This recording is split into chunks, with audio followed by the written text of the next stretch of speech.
በአዲስ አበባ የሚገኘው የእንግሊዝ ኤምባሲ ማሳሰቢያ አውጥቷል። ሀብታም እሆናለሁ ብሎ 4 ጨቅላ ህፃናትን የገደለው በስቅላት እንዲቀጣ ስለመፈረዱ፣ በአዲስ አበባ ከተማ ማንኛውም አይነት የመንግስት ግዢ እንዳይፈጸም ስለመታገዱ እንነግራችኋለን። በስንቱ ድራማ በፍርድ ቤት ታግዷል። ለበጎነት የተሰጠው የጥይት ምላሽ፣ አሜሪካ ከኢራን ጋር በገጠመችው ጦርነት ምክንያት ያወጣችው ወጪ ከ100 ቢሊዮን ዶላር በላይ መሻገሩም በዜናችን ከያዝናቸው ጉዳዮች መካከል ይገኝበታል። ሰላም ጤና ይስጥልን፣ እንደምናላችሁ ውድ የኢትዮጵያ ድምፅ ተከታታዮች። የኢትዮጵያ ድምፅ ለሚያዝያ 23 ቀን 2018 ዓ.ም ያዘጋጃቸው የሀገር ቤትና የባህር ማዶ ዜናዎች ከይሳ ጀምሮ ወደ እናንተ የሚያደርስ ይሆናል። ከዜናዎቻችን ጋር አብራችሁ ትሆኑ ዘንድ በአክብሮት ጋብዘናል። ቅዳሜ ወዳደረግነው ዜናችን እንወሰዳችሁ። ለበጎነት የተሰጠው ምላሽ ጥይት ሆኗል። ታላቋ ኢትዮጵያ የአፍሪካ ህዝቦች ነፃ አውጥታለች ቢባል ማጋነን አይሆንም። ነፃ በሆነችው ሀገራችን በባርነት ቀንበር ስለነበሩ ጥቁር ህዝቦች ፋይናንሳዊና ቁሳዊ ድጋፍ ከማድረግ ባለፈ ጣሊያንን ድል አድርጋ ከዙፋኗ በማባረር በጨለማ ውስጥ ለነበሩ ጥቁር ህዝቦች ሁሉም የነፃነትና የተስፋ ብርሃን ሆናለች። ኢትዮጵያ የአፍሪካ አንድነት ድርጅት የተመሰረተችበት ደቡብ አፍሪካን ከአፓርታይድ፣ ዚምባብዌን ከጄኖሳይድ አገዛዝ ነፃ በማውጣትም የከፈለችውን ዋጋ የታሪኳን ጥቂት ገጽታዎች ብቻ የሚገልጹ ናቸው። በአፍሪካ ለመጀመሪያ ጊዜ በነጮች አናሳ አገዛዝ ላይ ይዋጋ ለነበረው የኔልሰን ማንዴላ የመጀመሪያ ዜግነት የተሰጠችውም ሀገራችን ኢትዮጵያ ናት። ዛሬ የጥቁር ህዝቦች ነፃነት ተምሳሌ ተደርጎ በሚወሰደው ኔልሰን ማንዴላ ያለ ኢትዮጵያ ምንም በሆነ ነበረ። ዓለም ለደቡብ አፍሪካ ጥቁር ህዝቦች ፊቱን ባዞረበት፣ በጎዳናዎች ላይ ሲታረዱ እንደ ባሪያ ሲረገጡና በውሾች ሲነከሱ በነበረበት ወቅት የነፃነት አርማ የሆነችውን ኢትዮጵያ ማንዴላን ከደቡብ አፍሪካ አምጥታ የሀገሩን ሰንደቅ ዓላማ በዓለም ፊት ከፍ አድርጋ የተከበረውን የኢትዮጵያ ፓስፖርት ሰጥታ አሰልጥናና አስታጥቃ ወደ ሀገሩ መለሰችው። ይሁን እንጂ ለዚህ ሁሉ በጎነት የደቡብ አፍሪካ ዜጎች ራሳቸውን ደፍተውና እጃቸውን አንስተው ምስጋና ማቅረብ ሲገባቸው ይልቁንም ወደ ሀገራቸው ተመለሱ እያሉ በጠላትነት ተሰለፉባቸው። በየመስኩ ጥይት አርከፈከፉም። ለበጎነት የሰጡ ምላሽም ጥይት ሆነ።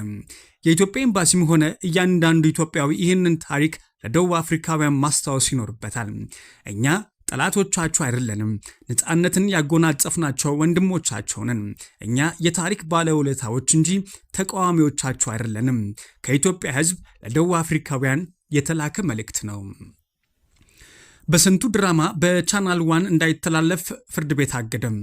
ለ3 ተከታታይ ዓመታት በኢቢኤስ ቴሌቪዥን ሲተላለፍ የነበረውና በቅርቡ ወደ ቻናል 1 መዘዋወር የተሰማው ታዋቂው በስንቱ ድራማ የመጀመሪያው ክፍል ካሳየ በኋላ በቀጣይ እንዳይተላለፍ በፍርድ ቤት ታግዷል። ይህ ያልተጠበቀ እግድ የተላለፈው በኢቢኤስ እና በአብሪኮ መልቲሚዲያ መካከል በተፈጠረ የባለቤትነት መብት ክርክር ምክንያት እንደሆነም ታውቋል። የሁለቱ ተቋማት አለመግባባት ወደ ህግ አደባባይ ማምራቱን ተከትሎ ከሚያዝያ 4 ቀን 2018 ዓ.ም ጀምሮ በቻናል 1 መታየት የጀመረው ድራማ ከአንድ ክፍል በላይ ሊቀጥል አልቻለም።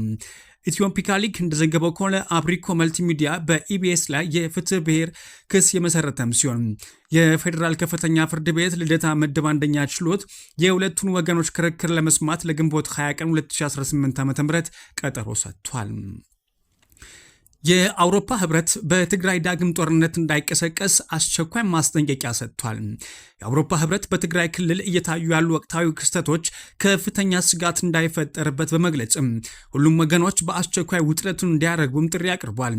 ህብረቱ ትላንት ሚያዝያ 22 ቀን 2018 ዓ.ም ባወጣው መግለጫውም እንደ አውሮፓውያን አቆጣጠር በ2022 የተፈረመውን የፕሪቶሪያ ሰላም ስምምነት ሊያዳክሙ የሚችሉ ድርጊቶች ሁሉም ወገኖች እንዲቆጠቡ አሳስቧል።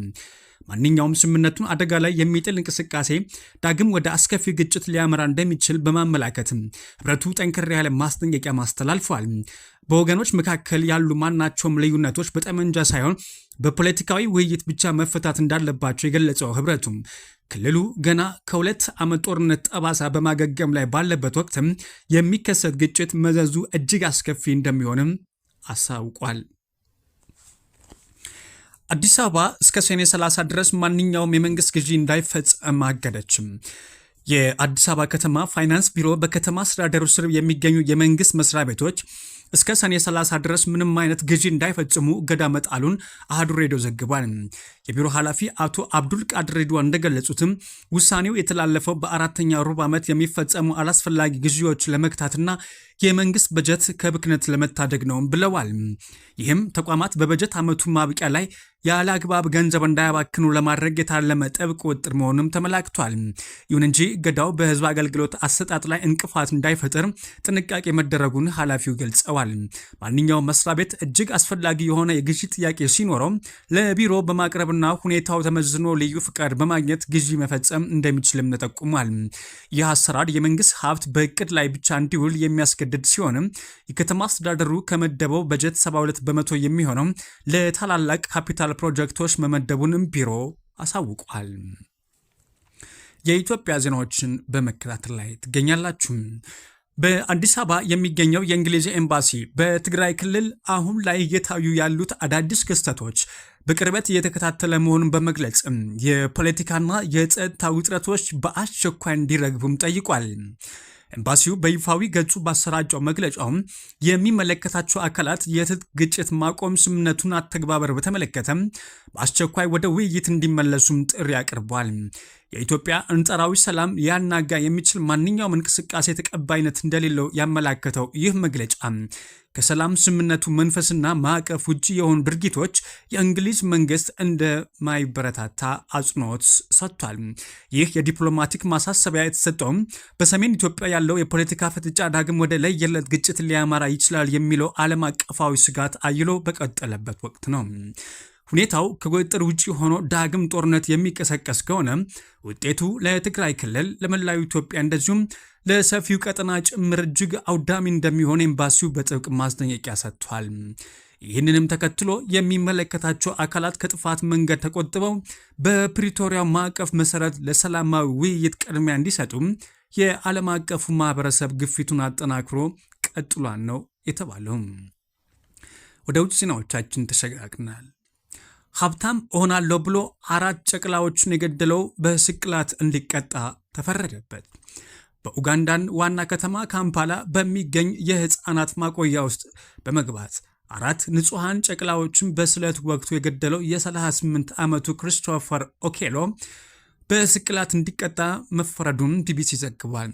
ግለሰቡ በ1 እና በ2 ዓመት የዕድሜ ክልል ውስጥ የሚገኙትን ህፃናት የገደለው ሀብታም ያደርገኛል ብሎ ካመነበት የሰው መስዋዕትነት ድርጊት እንደሆነ ለአቃቤ ህግ መጀመሪያ ላይ ቢያምንም በኋላ ላይ ግን የአእምሮ ህመም ነበረብኝ በሚል ክህደት አቅርበው ነበር። ሆኖም ፍርድ ቤቱ የቀረበበትን የዲኤንኤ እና የደህንነት ካሜራ ማስረጃዎችን በማመዛዘን ጥፋተኝነቱን አረጋግጧል። ውሳኔውን የሰጡት ዳኛ አሊስ ኩዋምጋ ግለሰቡ ወንጀሉን የፈጸመው ጤናማ በነበረበት ወቅት እንደሆነና ምንም አይነት ጸጸት አለማሳየቱን ገልጸዋል። ዳኛው መከላከል በማይችሉበት ሁኔታ እንደ እንስሳት ገሏቸዋል ሲሉም ድርጊቱን የገለጹትም ሲሆን የሞት ፍርዱ ሲሰማም በአካባቢው ተገኝቶ የነበረው ህዝብ ደስታውን በጩኸት በመግለጹም ተመላክቷል። በኡጋንዳ ከ2005 ጀምሮ የሞት ቅጣት በተግባር ሳይፈጸም የቆየ ቢሆንም የዚህ ግለሰብ ክፋት ግን የዳኞቹን የመጨረሻውን የቅጣት እርምጃ እንዲወስኑም አስገድዷቸዋል ነው የተባለው። ቀጥለናል። አሜሪካ ከኢራን ጋር በገጠመችው ጦርነት ምክንያት ያወጣችው ወጪ $100 ቢሊዮን መድረሱን የኢራን የውጭ ጉዳይ ሚኒስትር አባስ አራግቺ ገለጹ። ሚኒስቴሩ ይህንን ያሉት ዛሬ በኤክስ ማህበራዊ ትስስር ገጻቸው ላይ ባሰፈሩ ጽሑፍ ነው። ይህ በእንዲህ እንዳለም ሐሙስ ዕለት ሲኤንኤን ባወጣው ዘገባም የአሜሪካ መከላከያ ሚኒስቴር ወይም ፔንታጎን ይፋ ያደረገው የ$25 ቢሊዮን የወጪ ስሌት የወደሙ ወታደራዊ ተቋማትና ንብረቶችን መልሶ የመገንባት እንደዚሁም የመተካት ወጪን ያላካተተ መሆኑን አመላክቷል። እነዚህ ተጨማሪ ወጪዎች ሲታከሉበትም ፔንታጎን የሚያወጣው አጠቃላይ ወጪ ከ40 እስከ $50 ቢሊዮን ሊያሻቅብ እንደሚችልም ዘገባው አብራርቷል። የኢራኑ የውጭ ጉዳይ ሚኒስትር በበኩላቸው አሜሪካ ግብር ከፋዮች ላይ እየደረሰ ያለው ተዘዋዋሪ ወጪ ከዚህ እጅግ የላቀ መሆኑን ተናግረዋል። ለእያንዳንዱ የአሜሪካ ቤተሰብ የሚመጣው ወርሃዊ የጦርነት ወጪ $500 የደረሰም ሲሆን ይህ አሃዝም በፍጥነት እያደገ ይገኛል ብሏል ሚኒስቴሩ። ሚኒስትር አባስ አራግቺ የአሜሪካ መንግስት የውጭ ጉዳይ ፖሊሲ በመቸቸትም ሁልጊዜም እስራኤል ትቅደም የሚለው አካሄድ አሜሪካ ወደ ኋላ ትቅር ማለት ነው ሲሉም መልእክታቸውንም አስተላልፈዋል። ውድ የኢትዮጵያ ድምፅ ተከታታዮች የኢትዮጵያ ድምፅ ለሚያዝያ 23 ቀን ያዘጋጃቸው ዜናዎች እነኝን ይመስላሉ። አብራችሁን ስለነበራችሁ ከልብ እናመሰግናለን። ሰላምን ተመኘን።